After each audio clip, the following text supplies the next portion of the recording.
Le deuxième numéro de votre revue économique Leaders est disponible. À la une, un grand dossier sur les enjeux économiques de la crise sécuritaire au Mali et l'économie de la guerre dans le monde. Dans la rubrique invité du mois, nous recevons le colonel-major Nema Sagara avec qui nous évoquons le fastidieux combat contre la prolifération des armes légères au Mali.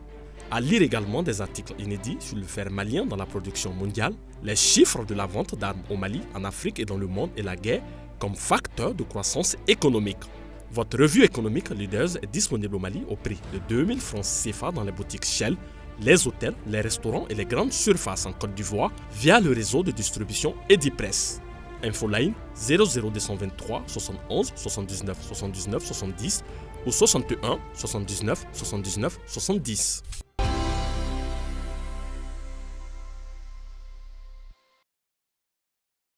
Au-delà des passions politiques et de la conjoncture sécuritaire, le Mali, c'est aussi et surtout l'histoire d'hommes et de femmes qui osent, qui créent et qui résistent.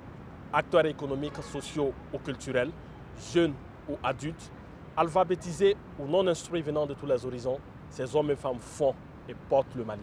Dans cette émission Médine, consacrée aux grands acteurs du développement, nous racontons leur histoire. De retour sur le plateau pour parler essentiellement d'éducation et de développement. Éducation avec la rentrée universitaire, mais développement avec de nouvelles routes qui se construisent au Mali malgré les difficultés conjoncturelles. Khalid, on commence avec vous. Rentrée universitaire, comment ça se passe sur le campus? C'est une rentrée qu'on peut qualifier de timide. Timide pourquoi? Parce qu'il y a jusqu'à présent des étudiants qui avaient regagné justement leurs différentes localités. Il faudrait quand même rappeler que Bamako n'égorge pas tous nos étudiants. Il y a pas mal d'étudiants qui viennent d'autres régions, d'autres localités du Mali, qui n'ont pas encore effectué leur retour effectif. Mais aussi et surtout, il faudrait rappeler que l'année passée a été une année un peu plus particulière en termes de grève, en termes de suspension de cours. Donc oui, c'est une rentrée qui se passe de façon timide. Les gens commence à venir, mais force est de constater que l'engouement n'est pas à la hauteur des années précédentes. Alors qu'il y a la rentrée des uns, mais pas des autres. Malheureusement, c'est une habitude maintenant un peu au Mali où que ce soit le privé, que ce soit le public, on a tendance à ne pas aller ensemble, ne pas souffler dans la même trompette. Je sais qu'il y a eu des efforts il y a quelques 2 ou 3 ans, je crois, où on avait voulu faire symboliquement une rentrée universitaire avec une cérémonie. L'idée est d'arriver à cela. Malheureusement, ce n'est pas le cas. C'est à déplorer, je pense. Alors, Khalid, sur le campus, on a l'impression qu'il y a 2 systèmes académiques au Mali. Le système académique des privés et le système académique public. Un impact sur le système académique global? Effectivement, aujourd'hui, l'impact est évident. Pourquoi l'impact est évident? On assiste quand même qu'au niveau privé, surtout certains privés qui sont quelque peu sérieux, l'année scolaire arrive à terme. Ils arrivent à avoir au moins dans le système LM2 ces 2 semestres recommandés durant une année scolaire. Sur niveau public, on n'a pas cette impression-là. Souvent, on a l'impression que les semestres s'emboîtent. Ce qui fait que l'impact pourrait se retrouver au niveau même de l'apprentissage des étudiants. Tu es au semestre 3 ou au semestre 2 ou au semestre 1, tu ne sais pas, tu es quelquefois un peu plus perdu. Dans certains privés aussi qui quelque pas peu sérieux, on a l'impression que quand même eux aussi n'ont pas compris la maîtrise de ce système LMD là. Donc l'impact il est là, ça se fait plus sentir sur le marché du travail parce que quand vous allez sortir, tu verras que les uns ont suivi une formation à la hauteur du SUE qui répond justement aux recommandations d'un système LMD. Les autres non, tu trouveras qu'ils ont eu un diplôme tant bien que mal, mais avec des semestres qui se sont un peu emboîtés, ce qui crée justement certaines disparités au niveau du marché de l'emploi et qui plombe le recrutement des entreprises. Alors qu'il y a un bémol toutefois, plusieurs rentrées académiques, mais tout le monde part au même moment en congé. C'est ça le paradoxe parce qu'on n'a pas envie d'être le dernier à ce niveau-là malheureusement. Mais moi je veux peut-être relever autre chose, c'est que c'est même le système LMD. Est-ce qu'aujourd'hui il ne faudrait pas le questionner? Est-ce que nous nous sommes donné réellement les moyens d'aller à ce système LMD? Je sais qu'au début il y a eu quelques réticences au niveau même ou des étudiants ou des enseignants ou même de certaines universités. Donc la question doit être posée, je pense, de chercher à savoir et s'approprier ce système LMD. Il n'est pas assez commode. Malheureusement, il doit venir avec un certain nombre de mesures d'accompagnement dans nos universités, surtout au niveau du public, on se rend compte que ces niveaux d'accompagnement n'existent pas véritablement pour permettre à l'étudiant de tirer, j'ai envie de dire, totalement profit de son enseignement. Rentrer timide, disait Khalid, mais pas partout, notamment à l'Institut africain du management, où les cours ont démarré, l'ambiance est bon enfant, les étudiants sont au rendez-vous. Élément de réponse dans ce reportage. L'Institut africain de management IAM est une école, 4 pays et plus de 27 nationalités. Créé en 1996 à Dakar, au Sénégal, cet institut est soucieux de la formation des générations actuelles et futures.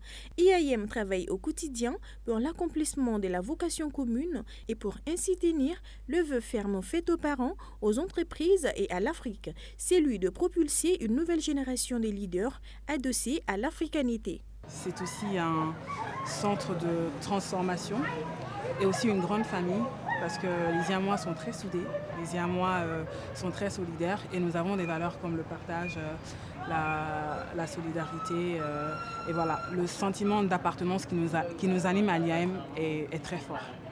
L'Institut s'est donné pour mission de former des leaders et managers confirmés, capables dans un monde en mutation de faire face au changement de notre environnement et au développement rapide de nos pays à travers le partage de compétences et de connaissances. Notre vision de la formation professionnelle, c'est d'abord qu'un ensemble de personnes puissent se regrouper et partager leur expérience de vie, leur expérience professionnelle et leur expérience de formation. Donc ça fait que chacun chez nous est apprenant et chacun chez nous est enseignant. La valeur ajoutée de l'IAM réside dans son offre de formation portée exclusivement vers des programmes et une pédagogie orientée sur la transformation des apprenants en élite africaine. Aujourd'hui, c'est grâce à ça que nous profitons de nos partenaires entreprises. Chaque cadre d'entreprise dans l'entreprise où il est bénéficie à l'IAM parce que nous sommes en permanence en contact avec les professionnels. À l'IAM, la formation et la professionnalisation des étudiants passent par une vie associative riche et très dynamique. Cette approche offre aux étudiants l'opportunité de découvrir le monde professionnel bien avant de décrocher leur diplôme. Nous ne faisons pas uniquement de la théorie, nous faisons également beaucoup de pratiques. Dès la première année, il y a une organisation de foires.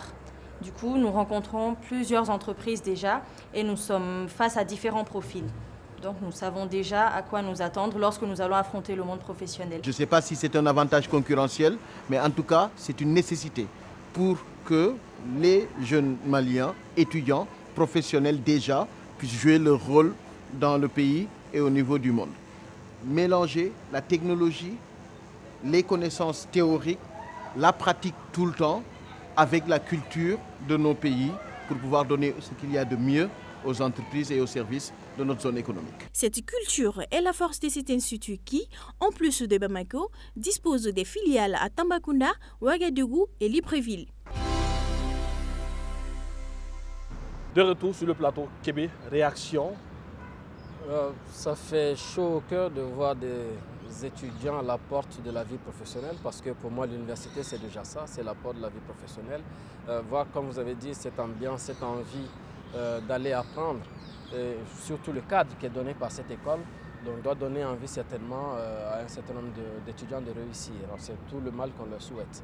Alors Khalid, c'est très important, l'éducation, la formation académique n'est pas que théorique, elle repose également sur le cadre, l'environnement qui est mis en œuvre pour permettre aux apprenants de pouvoir s'épanouir. Justement. Aujourd'hui, effectivement, quand on regarde le reportage qui vient de se passer, on se rend compte quand même qu'il y a un cadre qui est là, qui existe déjà. Moi, je crois que c'est à saluer et c'est à leur crédit. Mais la question maintenant qui nous interpelle, c'est le contenu de la formation qui est donnée. Aujourd'hui, force est de se questionner sur la vocation de l'école. Beaucoup de gens vont à l'école, mais peu de gens trouvent le travail. On se pose la question, est-ce que quelque part la formation qu'on inculque à nos jeunes étudiants à l'université, les formateurs qui sont appelés à inculquer ces formations à ces jeunes universitaires à l'université, est-ce que ces formations et ces formateurs-là sont à la hauteur du défi du marché de l'emploi? Et je crois que ça nous renvoie effectivement à la vocation de l'école. La vocation, à quoi va servir l'université aujourd'hui? Est-ce que quelque part c'est pour former des gens, pour leur préparer à ne pas travailler un jour, donc préparer à une situation de chômage, ou bien on doit les préparer pour que même en cas d'incapacité justement d'avoir un emploi sur le marché de l'emploi, ils peuvent s'auto-employer, avoir cette culture de l'entrepreneuriat. Et pour l'avoir justement, il faut ce qu'on appelle s'entreprendre. Pour entreprendre dans un domaine, il faut s'entreprendre. Aujourd'hui, le cadre qu'on a vu à l'IAM, quelque part, rassure sur la forme. Mais sur le fond, moi je me dis qu'on doit beaucoup se questionner. La qualité de la formation, le contenu de la formation, on l'a évoqué, le système LMD, son objectif c'est de permettre cette transférabilité entre les filières, cette transférabilité entre les secteurs. Aujourd'hui, est-ce que nos universités privées, tant publiques, sont prêtes justement à mener ce dispositif de qualité au sein de leur école? Mais excuse-moi de t'interrompre, je vais faire réagir Kébé sur cet aspect, parce qu'il y a beaucoup d'écoles justement qui font du boucan, mais derrière, il n'y a rien. Peut-on analyser aujourd'hui cette stratégie de communication qui est mise en œuvre par les écoles? Vous faites l'analyse quand vous dites que derrière, il n'y a rien. Moi, je vais être un peu plus mesuré. Je pense que beaucoup font effectivement du boucan, c'est vraiment la règle du marché. Il faut montrer qu'on est présent, il faut être présent. Donc la communication à la rentrée mi-septembre, fin août, mi-septembre déjà, on a des panneaux de Bamako qui sont envahis par des universités. Je pense que c'est de bonne guerre. Mais maintenant, comme dit Khalid, il faut peut-être permettre aux étudiants d'aller chercher l'information, de ne pas se limiter seulement à la coque qui est présentée à travers la communication, mais qu'ils aillent voir réellement qu'est-ce qui se passe. Moi, le conseil que je peux donner à ce niveau-là, c'est qu'avant de s'inscrire, c'est d'essayer de voir avec d'autres étudiants qui sont passés par cette école pour chercher à savoir est-ce que la formation est de qualité, est-ce que les enseignants prennent le temps qu'il faut pour enseigner, est-ce que le cadre est adéquat. Donc toute cette question-là peut revenir sur la table. Mais un élément que je voulais quand même souligner, dont Khalid parlait, quand il dit qu'il faut mettre en adéquation l'enseignement théorique lui-même et le cadre. Malheureusement, on a tendance à croire que plus on paye cher, plus on est mieux formé. Je ne sais pas, c'est le sentiment que j'ai, je ne sais pas si c'est vrai, mais peut-être qu'à ce niveau-là aussi, il faudrait qu'on réussisse à se questionner en se disant que nous sommes quand même dans un pays, je vais dire comme ça, social. Donc tu veux le moyen pour que l'université soit non seulement accessible à tous, mais que le niveau de formation soit le même pour tous. Nous voilà rentrés de plein pied dans la rentrée universitaire. Nous prendrons le temps au fur et à mesure de développer d'autres aspects sur cette question. Mais pour l'instant, nous prenons une pause et nous allons faire une petite visite guidée à Kangaba où la nouvelle route est opérationnelle. Les travaux de construction et de bitumage du segment de la RN6 qui relie Bamako au territoire de la Guinée-Conakry en passant par le cercle de Kangaba sont à leur terme. La route Kangaba-Dioulafondo, frontière Guinée, longue de 51 km, est financée à hauteur de 20 milliards de francs CFA par le budget national.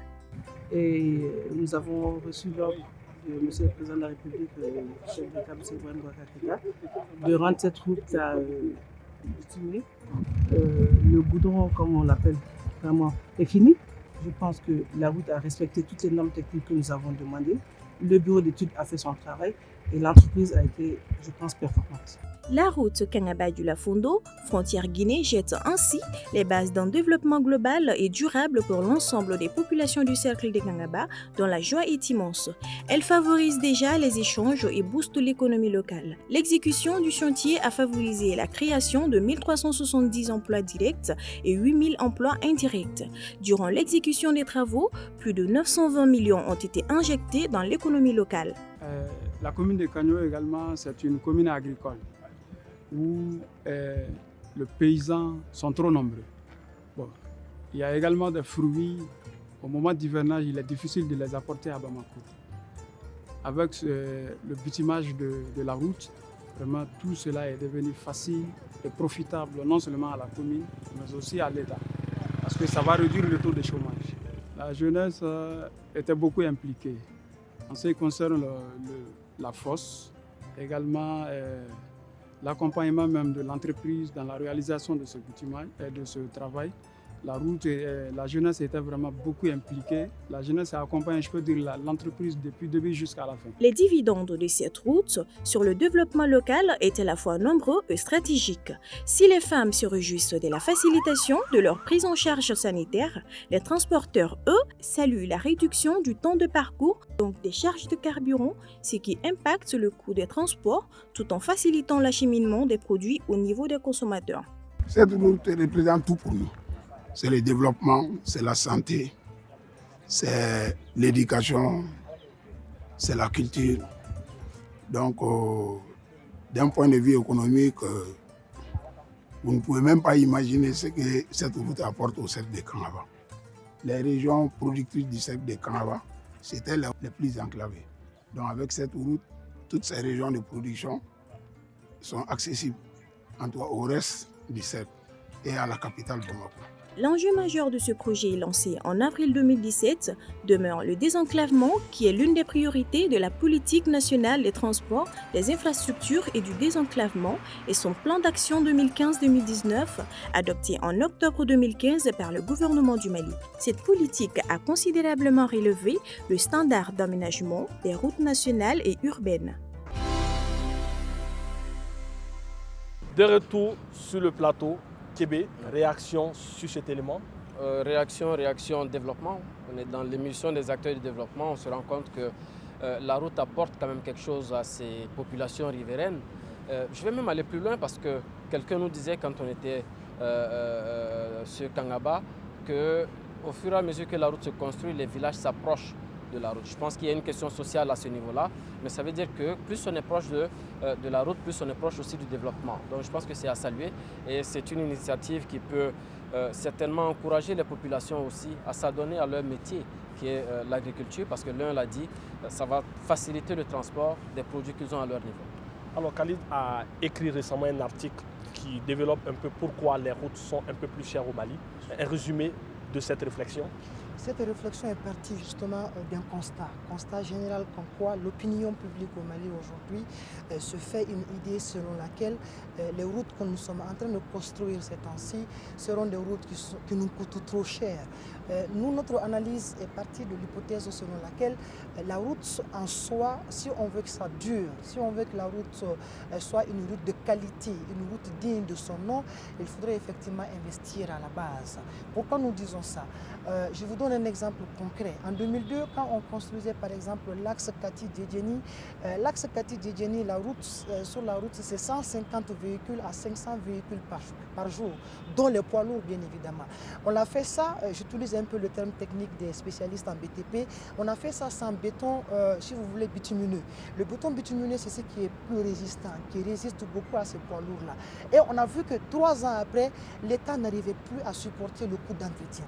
Donc les routes deviennent chères, pas parce que nous aimons manger beaucoup, parce qu'il y a quand même une vision, un objectif bien détaillé dans la politique nationale des transports, des infrastructures de transport et du désenclavement connu sous le cycle de Pentit, où effectivement les choses sont bien claires. Il faudrait que nos routes puissent être beaucoup plus durables. Plus une route est durable, plus le coût d'entretien ça devient moins et plus justement l'activité économique se sent bien. Donc pour revenir encore sur la cherté, l'une des causes c'est la durabilité, mais aussi et surtout, d'habitude quand nous construisons ces routes-là, c'est avec hors taxe, c'est les équipements dont on a besoin viennent hors taxe. Cette fois-ci, nos partenaires techniques depuis janvier 2017 avaient voté cette loi selon laquelle les équipements que nous aurons à acheter vont inclure des taxes, toutes taxes comprises, c'est ce qu'on dit en comptabilité TTC. Alors si on ajoute cette taxe-là, plus la valeur de l'équipement de construction, force est de reconnaître que les routes vont justement devenir encore plus chères. Une dernière raison pourquoi les routes sont chères aujourd'hui, quand nous prenons par exemple le pont de Caille, le deuxième pont de Caille qui a été construit récemment, on va se rendre compte quand même que dans cette optique-là, les constructeurs nous ont fait un certain nombre de privilèges. Notamment, ils ont essayé de construire d'autres ponts à côté avec armes en béton. Ils ont aussi essayé de faire en sorte que certaines routes aussi puissent être mieux dégagées. Donc, ce sont ces coûts-là qui ne rentrent pas dans le calcul sincère justement des routes anciennes qui fait que quand nous faisons la comparaison avec les routes qu'on a l'habitude de construire il y a 15 ans, il y a 20 ans, avec les routes qu'on a commencé à construire il y a juste 3 ou 4 ans, 5 ans, on a l'impression que ça devient cher, mais pas pour rien, parce que ça devient cher, le contenu, la structure, la nature même de ce qu'on recherche dans ces routes-là ne sont pas la même chose que ce qu'on recherchait d'il y a 15-20 ans. Ok, on va en revenir, Kébé. Kangaba nous montre quand même que malgré toutes les difficultés, malgré toutes les attentes, les besoins, il y a des choses de fait.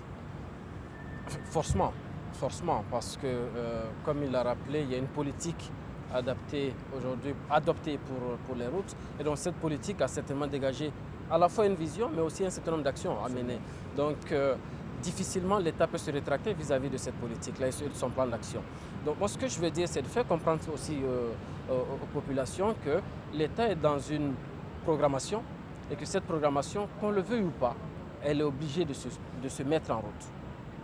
Sans mauvais jeu de mots. Elle est obligée de se mettre en route. Qu'est-ce que je veux dire? Si dans la programmation de l'État, il faut que nous fassions avant 2020 la route pour Kangaba, l'État va s'engager sur cette voie-là. Mais si malheureusement, en cette même période, on a des routes à Bamako qui ne sont pas bonnes, ou encore on a des routes sur l'axe Caille qui ne sont pas bonnes, l'État ne peut pas se mettre à réorienter son budget pour dire il faut que je fasse ça prioritairement, alors que son programme était déjà établi. Le spécialiste en économie est avec nous, il pourra nous dire un peu plus sur cette question de budget-programme. Donc il fait que l'État est obligé de respecter sa planification et malheureusement cette planification n'est pas toujours celle perçue par les populations. Donc c'est de dire qu'il y a du travail qui est en train de se faire, que ce soit au niveau des régions, parce que malheureusement toute la critique elle émane de Bamako. Donc quand on ne voit rien à Bamako, on pense qu'il n'y a rien au niveau des régions. Et donc moi j'apprécie ce reportage-là parce qu'il montre qu'effectivement il y a un certain nombre d'actions qui sont en train d'être mises en œuvre par l'État. Alors Khalid, dans votre réflexion, vous avez mis l'accent sur la dimension intégrée des routes, parce qu'auparavant on construisait que la route, mais aujourd'hui en plus de la route, il y a des centres de santé, il y a des centres de développement communautaire, il y a des écoles qui sont construites. Alors quelle est la valeur ajoutée de cette nouvelle réflexion, de cette nouvelle vision en matière de développement des routes? Répondre aux besoins sociaux. Par exemple, quand vous dites qu'il y a la construction des hôpitaux, il y a la construction des écoles. Aujourd'hui, on voit que la croissance démographique au Mali, ça augmente d'année en année. Nous sommes aujourd'hui en 18 900 000 habitants, statistique Banque mondiale. 18 900 000 habitants, c'est quand même pas rien.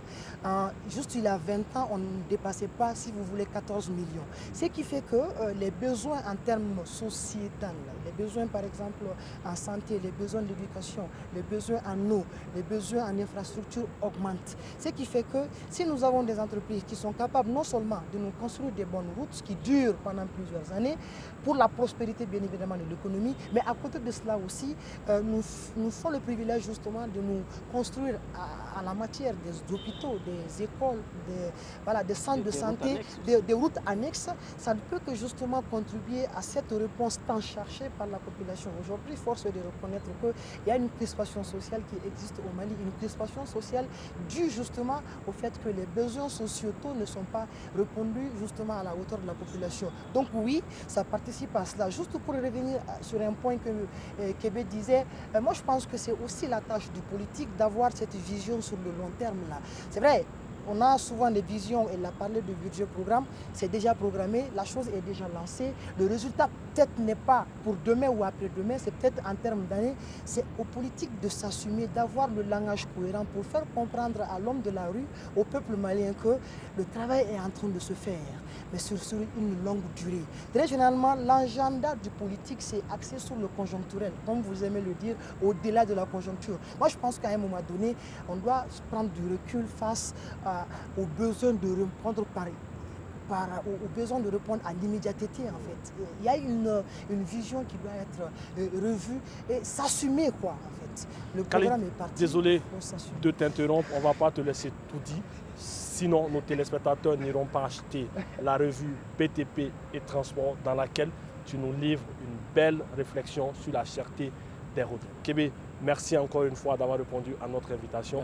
Merci surtout au Centre international de conférences de Bamako qui nous met à disposition son cadre pour la tenue de cette émission. Médine, c'est la fin. Nous vous donnons rendez-vous le week-end prochain pour un autre numéro.